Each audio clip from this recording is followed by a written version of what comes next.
নফসকে নিজের কন্ট্রোলে রাখার 15টি কৌশল। চলুন এর আগে জেনে নেওয়া যাক নফস কাকে বলে, এর কাজই বা কি।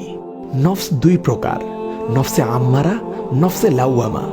নফসে আম্মারা হলো যা আমাদেরকে অসৎ কাজ করার প্রতি উদ্বুদ্ধ করে থাকে, আর নফসে লাউয়ামা হলো যা আমাদেরকে ভালো কাজ করার জন্য উৎসাহিত করে।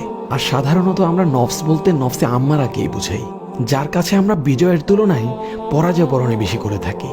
তাই আপনাদের আজ এমন কিছু টিপ শিখিয়ে দিব যেগুলো ফলো করার মাধ্যমে খুব সহজেই আপনারা নফসের উপর বিজয় লাভ করতে পারবেন। 1 নাম্বার, ফজরের পরে না ঘুমানোর অভ্যাস করুন। প্রয়োজনে কাইলুলা তথা দুপুরে সামান্য ঘুমিয়ে নিন। 2 নাম্বার, পুরো দিনে বেশি থেকে বেশি 3 বার খাবার অভ্যাস করুন এবং ফাস্ট ফুড খাবার পরিহার করুন। 3 নাম্বার, প্রতিবেলা খাবার খাওয়ার সময় যতটুকু খাবার যথেষ্ট মনে হয় এর চেয়ে একটু কম খাবেন। 4 নাম্বার, অপ্রয়োজনীয় কথা বলা থেকে বিরত থাকুন। 5 নাম্বার, সকাল সন্ধ্যার জিকির আজকারগুলো পাঠ করুন। 6 নাম্বার, ইশরাকের সলাত আদায় করার অভ্যাস করুন। 7 নাম্বার, প্রতিদিন নিয়ম করে কোরআন তেলাওয়াত করার অভ্যাস করুন।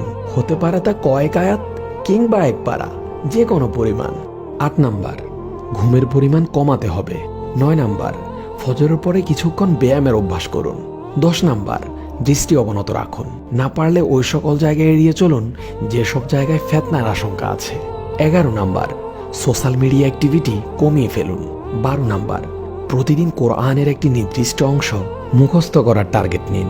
13 নাম্বার, বিশেষ করে রাতের বেলা ভরপেটে খাবার খাওয়া পরিহার করুন। 14 নাম্বার, রাতে ঘুমানোর পূর্বে অজু করে 2 রাকাত নফল সালাত আদায় করে নিন এবং ঘুম না আসা পর্যন্ত আস্তাগফিরুল্লাহ আস্তাগফিরুল্লাহ পড়তে থাকুন। 15 নাম্বার ও সর্বশেষ ট্রিকটি হলো নিয়মিত তাহাজ্জুদের সালাত আদায় করার অভ্যাস করুন।